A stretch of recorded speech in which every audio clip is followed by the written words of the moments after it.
오늘 주시는 하나님의 말씀은 마태복음 10장 30절 한 절의 말씀입니다. 마태복음 10장 30절의 말씀입니다. 마태복음 10장 30절 한 절 말씀, 너무나 잘 알지만 너무나 귀한 말씀, 우리 한 목소리로 합독하겠습니다. 너희에게는 머리털까지 다 세신 바 되었나니. 아멘. 네, 오늘 금요일 저녁에는 머리털까지 다 세신 바 되었나니 라는 제목으로 말씀의 위로와 도전을 받도록 하겠습니다. 본문 우리가 너무나 잘 아는 그런 말씀인데요, 오늘날 이렇게 어렵고 또 앞으로 어떻게 변할지 모르는, 아무것도 보장이 안 되는 이 답이 없는 세대, 또 이런 환경 속에서 하나님의 자녀로 우리가 살아가면서 가장 기억해야 되는 것은, 가장 기억해야 되는 그 말씀 중에 하나가 바로 이 말씀이라고 저는 생각합니다. 오늘 본문의 말씀, 너희에게는 머리털까지 다 세신 바 되었나니 라는 말씀을 다른 말로 바꿔서 말하면 이 말씀일 것 같아요. 하나님이 다 아신다. 하나님이 다 아신다 라는 말씀이 되겠습니다. 자, 하나님의 완전한 지식, 그것을 신학적인 용어로 omniscience, 전지하심이라고 우리가 부릅니다. 우리가 아는 지식과 하나님이 아는 지식은 여러 가지로 차이가 있는데요, 우리가 아는 지식은 그냥 정보에 불과할 수도 있습니다. 근데 하나님이 아는 지식은, 일단 하나님이 아신다 그러면 뭐냐면 보호하신다는 겁니다. 하나님의 지식은, 아는 지식은 우리를 보호하시는 능력이 있습니다. 자, 오늘 주님께서 제자들에게 너희의 머리털까지 다 세신 바 되었다 라는 말씀은요, 단지 베드로 너는 머리털 몇 개, 야고보 너는 머리털 몇 개, 이런 말씀이 아니죠. 주님이 지금 제자들에게 하고자 하시는 말씀이 뭡니까? 바로 너희들은 보호받고 있다. 하나님이 너희들을 보호하신다. 두려워하지 말라라는 말씀입니다. 여러분, 세상이 이렇게 불안하고 정치나 경제, 환경, 질병 이런 것들이 요동치고 이 파도와 같이 막 일어날 때 제자들이 그 바다 위를 걸어오시는 주님을 봤던 것처럼 지금 바로 이때가 여러분과 제가 믿음으로 주님을 봐야 되는 그런 환경입니다. 근데 여러분과 제가 흔들리는 바다와 함께 같이 요동치지 않으려면 우리가 무엇을 붙들어야 합니까? 하나님이 아신다. 그리고 하나님이 아신다는 것은 하나님이 우리를 보호하신다. 이 사실을 믿어야 되는 줄로 믿습니다. 자, 오늘 저녁에 이 짧지만 너무나 우리에게 필요한 말씀, 이 마태복음 10장 30절의 말씀을 묵상할 때 이 말씀이 살아있어서 우리에게 평안을 주고 안정을 주고 예수 그리스도 안에서 우리의 영혼이 그리스도의 평강으로 평정심을 찾는 그런 은혜의 역사가 우리 성도님들 모든 영혼들과 가정에 임하게 되기를 주님의 이름으로 축복합니다. 첫 번째로요, 이 말씀을 통해서, 이 본문의 말씀을 통해서 세 가지 단어를 떠올릴 수 있는데요, 첫 번째 떠오르는 단어는 예정입니다. 예정. 자, 이 말씀은 하나님의 예정하심이라는 성경의 가르침을 우리가 떠올리지 않을 수 없게 만드는 그런 구절의 말씀입니다. 시편 139편 16절에서 다윗은 대놓고 하나님의 예정하심을 찬양한 적이 있습니다. 이렇게 찬양합니다. 내 형질이 이루어지기 전에 주의 눈이 보셨으며 나를 위하여 정한 날이 하루도 되기 전에 주의 책에 다 기록이 되었나이다. 하나님의 예정하심을 이렇게 완전히 찬양할 수는 없는 거죠. 자, 오늘날 성경의 교리들 중에 가장 우리에게 주신 큰 축복임에도 불구하고 가장 오해를 받고 공격받고 비판받는 이 교리 중에 하나가 바로 예정입니다. 자, 왜 이렇게 반대자들이 성경에 너무나 소중한 귀한 교리, 예정론을 못 잡아먹어서 안달일까요? 바로 인간의 자유의지, 이 자유의지를 지키고 싶어서 그렇습니다. 자, 우리가 요즘 이 칼빈의 기독교 강요에서 인간에게는 의지가 있기는 하지만 사실 이것이 자유의지가 아니라 노예의지다 라는 것을 계속해서 배우고 있습니다. 사람에게는 의지가 있습니다. 자, 의지가 없으면 사람은 로봇 같겠죠. 사람은 의지가 있습니다. 자, 그런데 이 의지가요, 사람들이 생각하는 것처럼 자유롭지가 않다는 거죠. 여러분, 의지가 자유로우려면 자유롭게 선택을 할 수 있는 능력이 있어야 되지 않겠습니까? 근데 성경이 뭐라고 얘기하냐면 이 의지는 악으로 기울어져 있다는 겁니다. 죄에게 지배를 받고 있다는 겁니다. 그래서 하나님의 성령님께서 도와주시지 않으면, 이끌어 주시지 않으면 항상 이 의지가 악을 선택하는, 10번 중에 10번을 악을 선택하는 이 악에게 노예가 된 상태에 있다고 말하고 있습니다. 자, 따라서 어거스틴의 말처럼 우리가 가지고 있는 의지는 사실 자유의지가 아니라 노예의지에 불과합니다.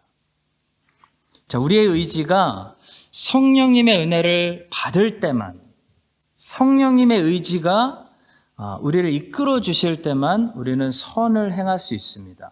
성령님의 의지가 우리를 그냥 가만히 내버려 두시면 우리의 의지는 100번 중에 100번 악을 선택해서 죄를 짓게 될 수밖에 없다는 겁니다. 노예의 상태에 있다는 겁니다.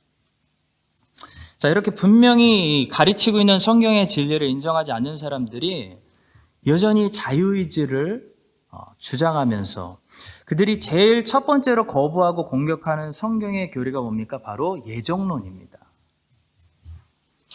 자, 그러나 그들이 아무리 부인한다고 할지라도 성경은 항상 하나님의 예정, 하나님의 섭리에 대해서 외치고 있습니다. 이것은 부인할 수 없는 사실입니다. 감춘다고 감춰지지 않는 그런 진실입니다. 정신 나간 사람이 아니면 성경을 펴는 순간, 성경을 제대로 읽고 묵상하는 순간 성경이 계속해서 하나님의 예정에 대해서, 하나님의 섭리에 대해서 선포하고 있다는 사실을 부인할 수가 없습니다. 놓칠 수가 없습니다. 자, 그러나 성도 여러분, 이 하나님의 예정과 섭리라는 이 성경 교리는요, 사실 우리의 이성으로 이해하기가 쉬운 교리는 아닙니다. 이해가 안 간다는 겁니다. 하나님의 예정과 섭리는 말씀해 주셔도, 계시해 주셔도 우리가 완벽히 다 이해할 수 없는 어려운 교리라는 겁니다. 자, 그래서 우리는 신명기 29장 29절의 말씀을 항상 기억해야 합니다.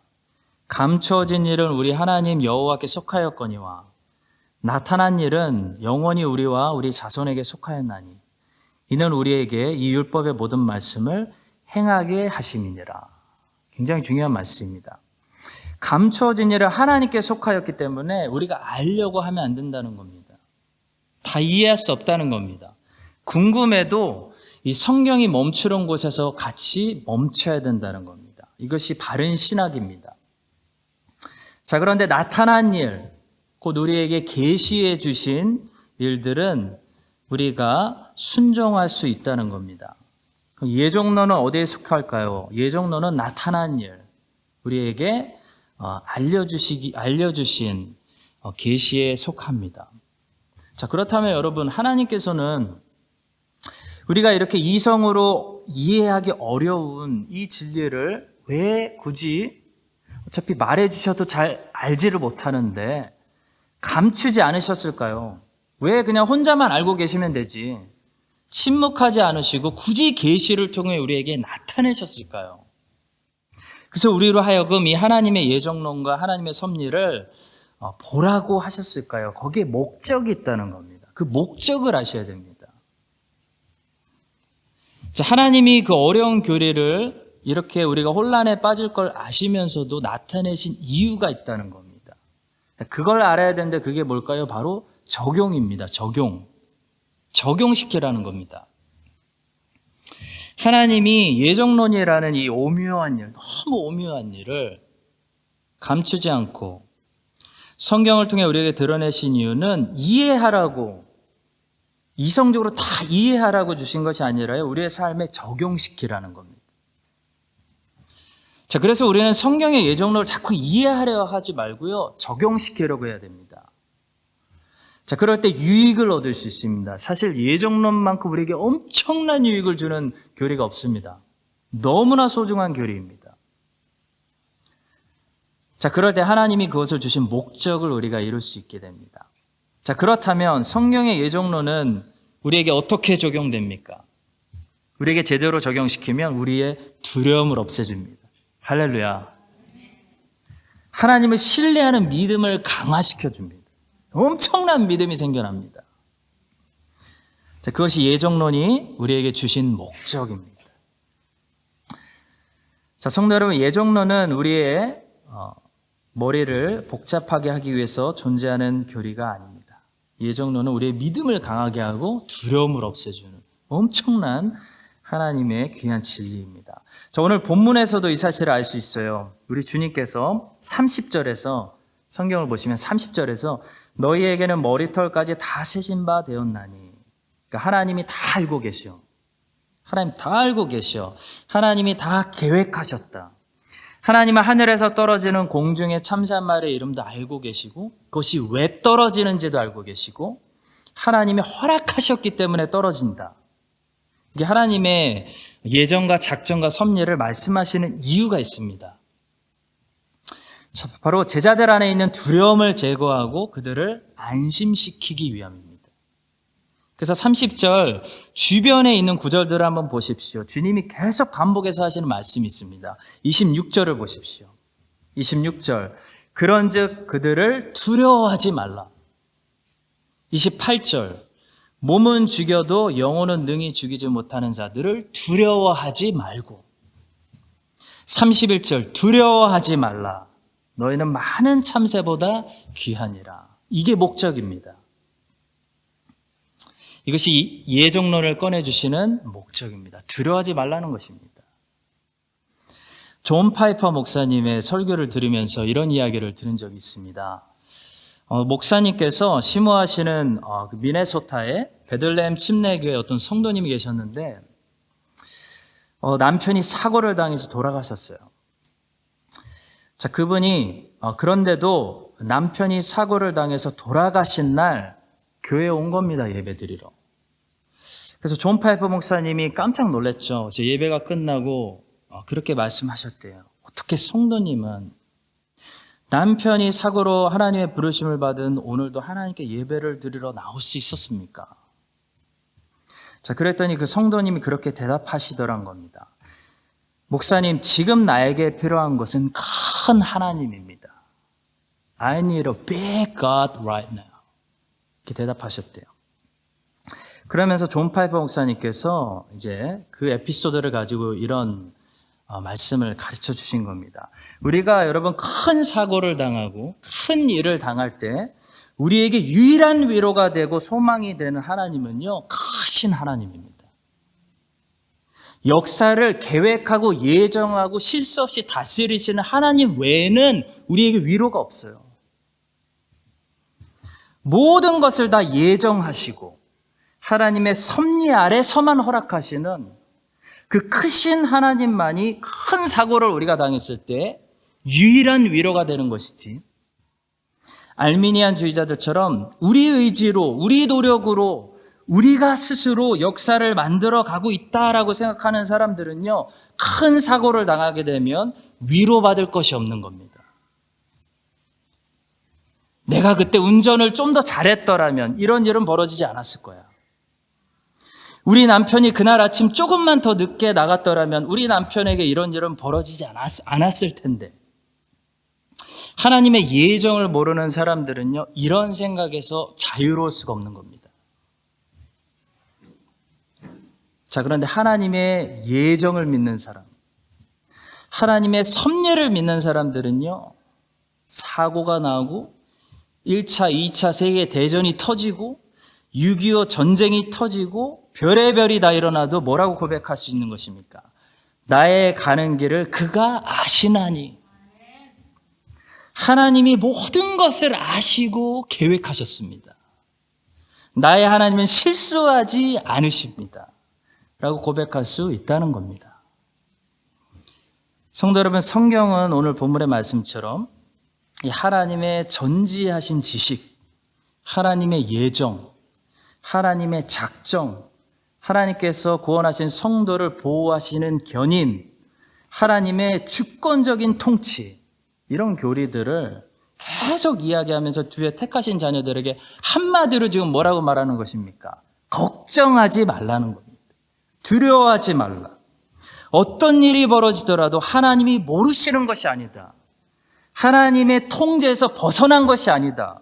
하나님이 실수하신 것이 아니다. 두려워하지 말라. 너희에게는 머리털까지 다 세신 바 되었나니. 이것이 혼잡한 세상 속에서 살아가는 하나님의 자녀들에게 주시는 첫 번째 위로의 말씀입니다. 여러분, 이 말씀을 아멘으로 붙드시고 다 알고 계시는, 하나님의 허락이 없이는 참새 한 마리도 떨어지지 않는 이 하나님의 세계 속에서 태초부터 예정하시고 한 실수도 없이 오늘도 이 역사를 운행하시는 이 하나님께 모든 염려와 근심을 맡기시고 예수 그리스도 안에서 평강으로 채워지시기를 평강의 왕이신 예수 그리스도의 이름으로 축복합니다. 자, 두 번째로 오늘 본문의 말씀 묵상하면서 우리가 떠올릴 수밖에 없는 단어는 지식입니다. 지식. 아까 서론에서 짧게 말씀을 드렸지만 하나님의 지식, omniscience, 지식은 전지하신 이 지식은 우리의 지식과 다릅니다. 자, 어떤 차이가 있다고 했나요? 우리의 지식은 자라나는 지식입니다. 사람의 지식은 어떤 방향으로든 잘못된 방향으로든 아니면 바른 방향으로든 자라나는 지식입니다. 지식이 멈춰있는 사람은 없습니다. 죽어야지만 지식도 함께 멈춥니다. 근데 하나님의 지식은요, 이렇게 자라나는 지식이 아니라 처음부터, 세상이 창조되기 전부터, 태초부터, 우리의 형상이 만들어지기 전부터 그냥 완전히 우리를 알고 있는 완전한, 온전한 지식입니다. 다시 말해서 우리는 우리가 어떤 행동을 한 다음에야 우리에 대해서 알게 되는데 계속해서 우리 자신에 대해서 지금도 배워가고 있습니다. 하나님은 우리의 어떤 행동을 보시고 비로소 우리를 알게 되는 분이 아니라는 겁니다. 하나님은 다윗이 용기를 내어 골리앗과 싸운 후에 다윗을 인정하시는 분이 아니라는 겁니다. 하나님은 태초부터 다윗을 완전히 알고 있습니다. 여러분과 저도 마찬가지입니다. 하나님은 우리가 누구인지를 그분의 온전한 지식으로 알고 계십니다. 하나님이 가지고 계신 지식, 배우고 성장하는 지식이 아니라는 겁니다. 자, 그래서 하나님께는 시간과 경험이 필요 없습니다. 하나님의 지식은 과거보다 현재 더 진보하는 지식이 아닙니다. 하나님이 우리의 머리털까지 알고 계신다. 오늘 이 본문 말씀이 우리에게 어떤 진리를 가르쳐 주냐면 하나님은요, 내가 나를 아는 것보다 나를 아신다는 겁니다. 여러분 생각해 봅시다. 자기 머리털을 아는 분 여기 계시나요? 한 명도 없죠.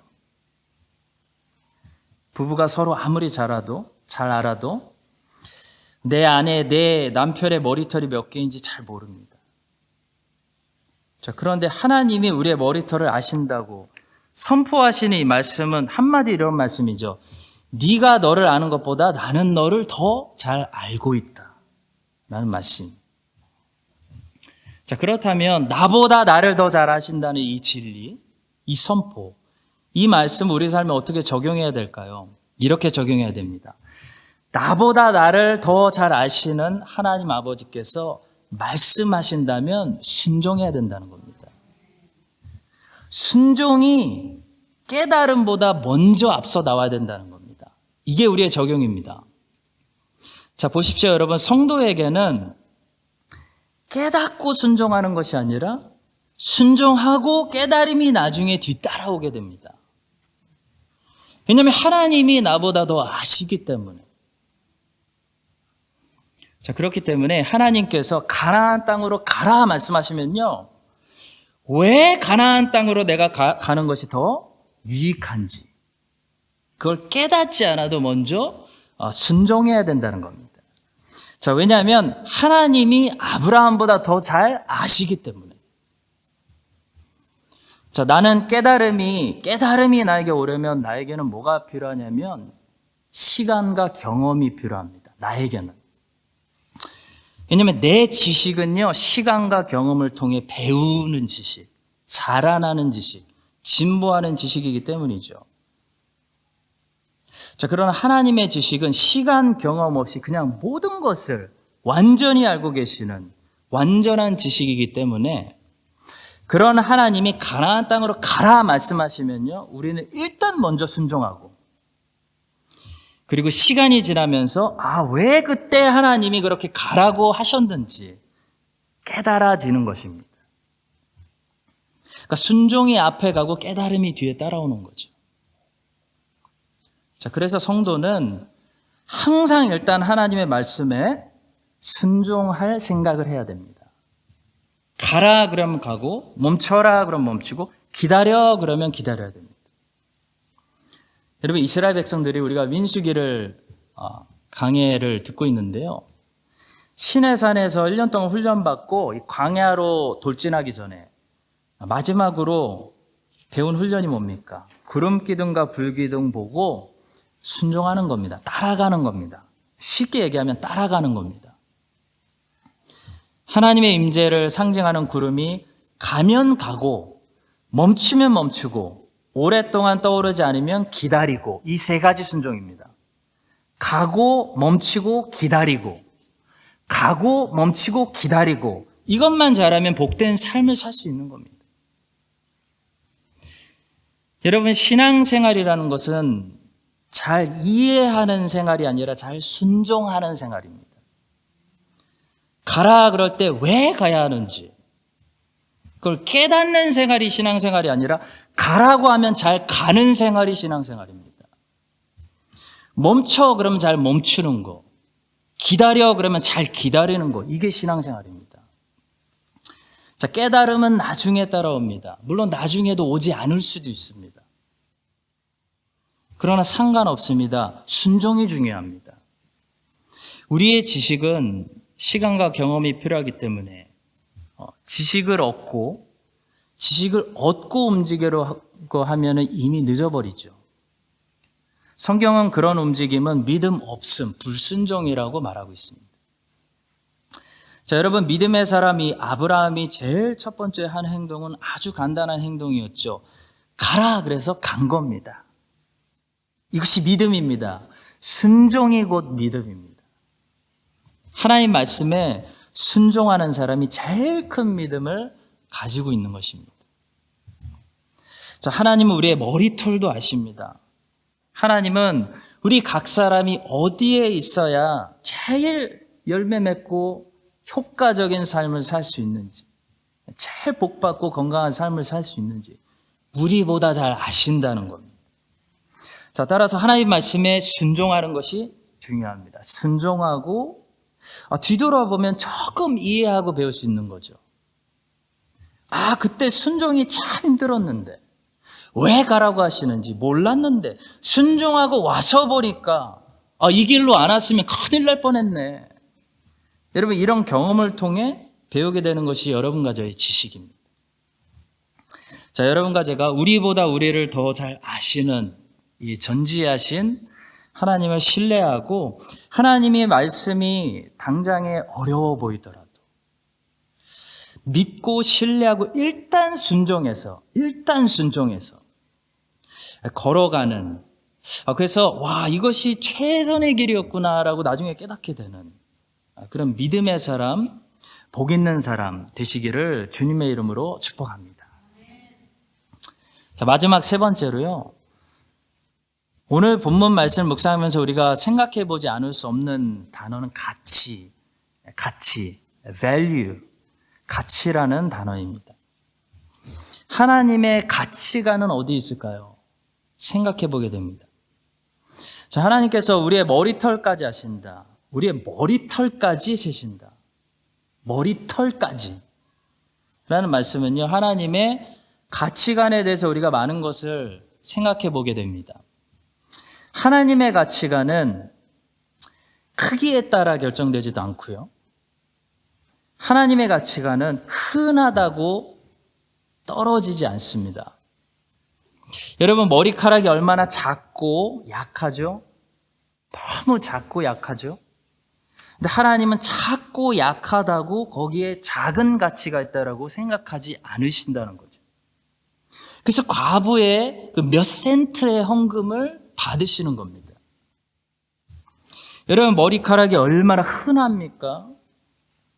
여러분, 우리는 흔하면 가치를 떨어뜨리는 세상에 살고 있습니다.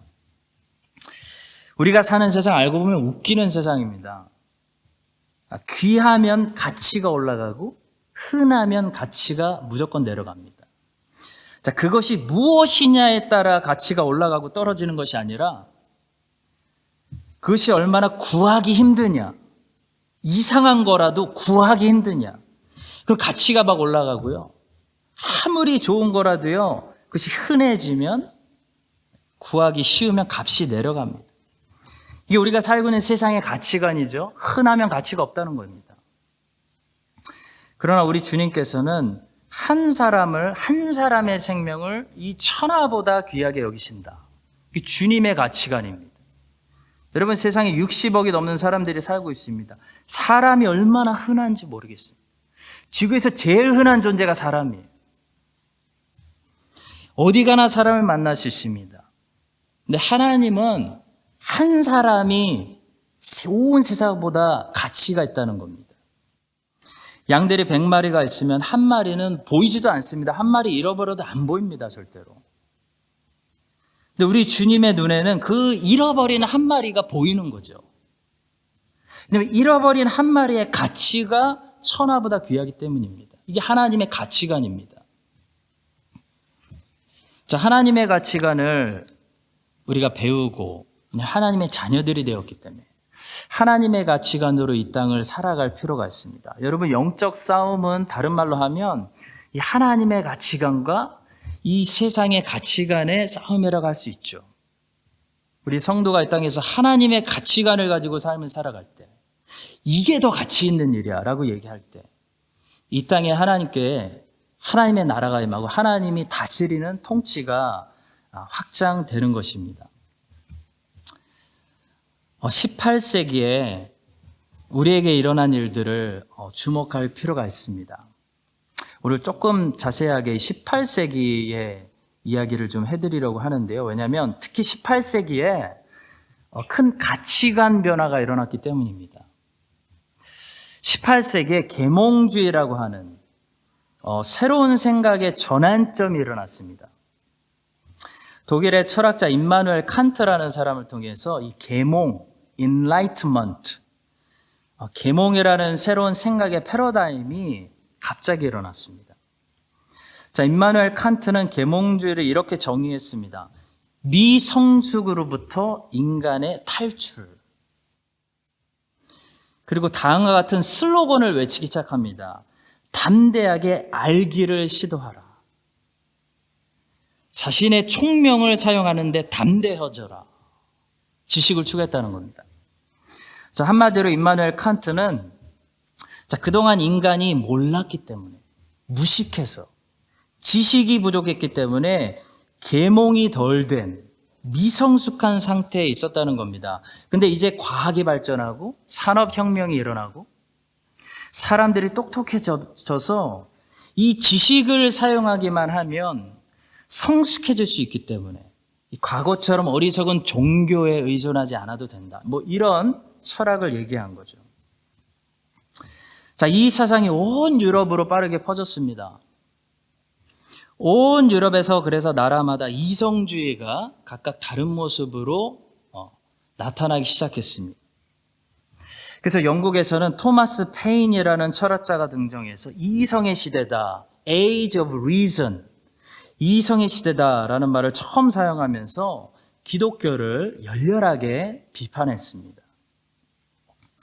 자, 한마디로 그동안 저렇게 무식해서 덮어놓고 종교를 믿었지만 이제는 봐라, 사람이 똑똑해졌기 때문에 그런 어리석은 종교를 의지하지 않아도 된다, 교만한 말을 한 거죠. 자, 이런 임마누엘 칸트의 계몽주의와 토마스 페인의 이성주의가 유럽에 일어난 산업혁명과 만나서 시너지 효과를 일으키면서 이 교만해질 대로 교만해진 사람들이 드디어 성경의 권위를 공격하고 의심하기 시작합니다.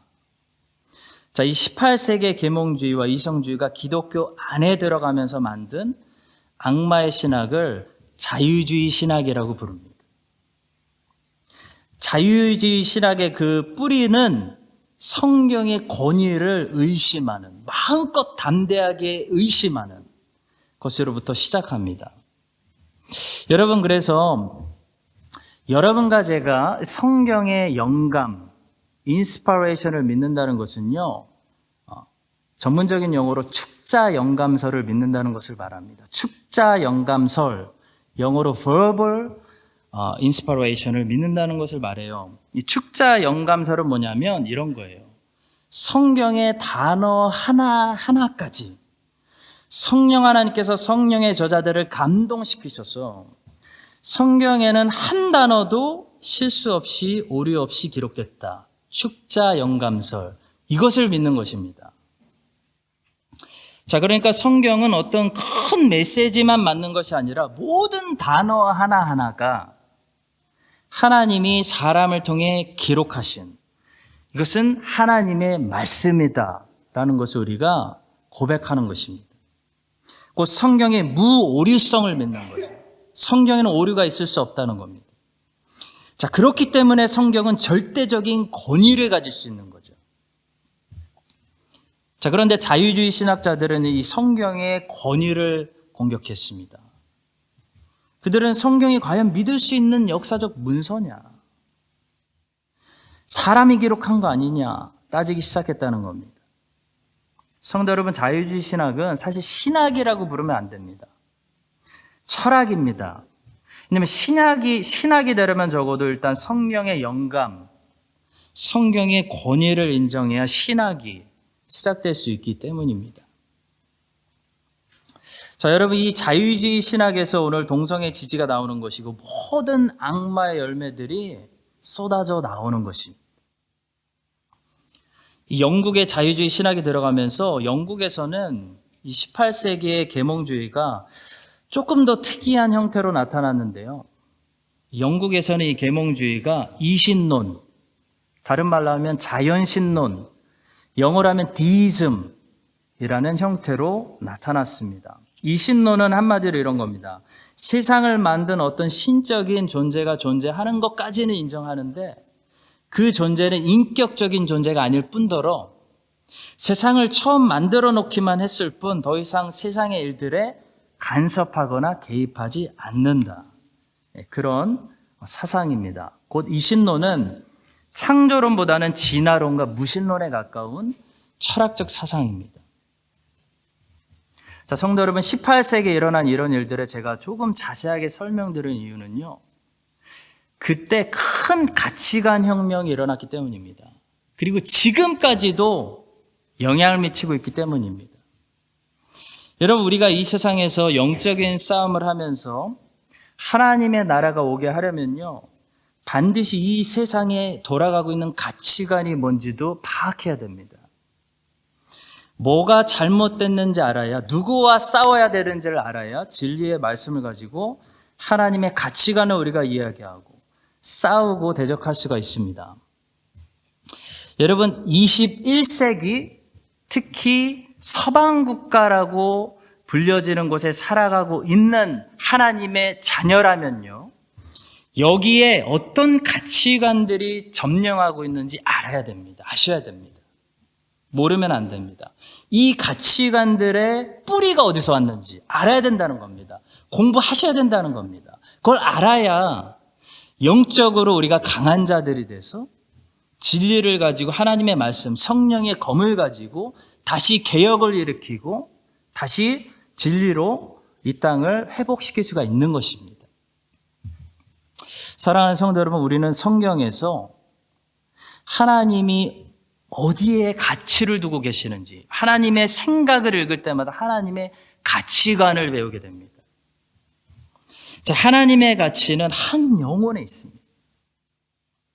하나님은 가난한 과부의 아주 작은 헌금, 그 마음의 중심, 오늘날로 계산하면 그 몇 센트 되는 그 헌금에 가치를 두셨습니다. 어린아이들에게 가치를 두셨습니다. 여러분, 이 하나님의 가치관을 먼저 하나님 자녀들이 배워야 되겠죠. 우리 아버지 하나님에게는 저런 일들이 소중하구나.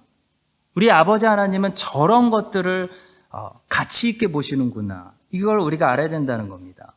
그리고 두 번째로 그것을 알았다면 지금까지도 지배하고 있는, 그래서 계속해서 변형돼서 악마의 열매들을 만들어가고 있는 이 세상의 가치관에 대해서 알고 그 가치관의 뿌리가 어디서 왔는지를 정확히 알아야 됩니다. 자, 계몽주의는 무엇이 잘못됐고, 이성주의는 무엇이 잘못됐고, 자유주의는 무엇이 잘못됐고, 이신론은 무엇이 잘못되었는지, 그 배후에 있는 사탄의 공격이 무엇이고 사탄의 의도가 무엇이었는지를 영적으로 분별해야 된다는 겁니다. 자, 그런 잘못된 마귀의 가치관들이 그래야 깨달아질 때 마귀가 조금 사회의 어떤 다른 이슈를 가지고 공격을 해올 때 이 분별력이 있는 자들을 영적으로 깨어서 사탄이 또 공격하는구나.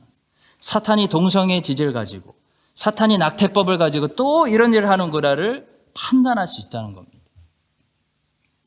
자, 여러분과 제가 이 마귀의 가치관들이 이 땅에서 우리가 분별해내서 이 땅에서 사라지고 다시 아름다운 뉴질랜드 땅에 하나님의 말씀에 이 땅이 지배받도록 우리 하나님의 자녀들이 싸워야 합니다. 여러분과 제가 오늘날 이 땅에서 하나님의 가치관을 가지고 다니는, 하나님의 생각을 가지고 다니면서 흘려보내는, 살아있는 움직이는 하나님의 나라들이 될 수 있기를 간절히 소망하고 축복합니다. 그래서 우리가 이 세상 속에서 깊이 들어갈수록 다시 뉴질랜드 땅에 더러운 사탄 마귀의 가치관들이 사라지고 하나님의 말씀을 통해 하나님 아버지의 가치관들이 이 땅에 다시 새싹처럼 심겨지게 되는 그런 터닝 포인트의 역사가 여러분과 저를 통해, 우리 교회를 통해, 이 세대를 통해 다시 일어나게 되기를 우리 주님 예수 그리스도의 이름으로 간절히 축원합니다.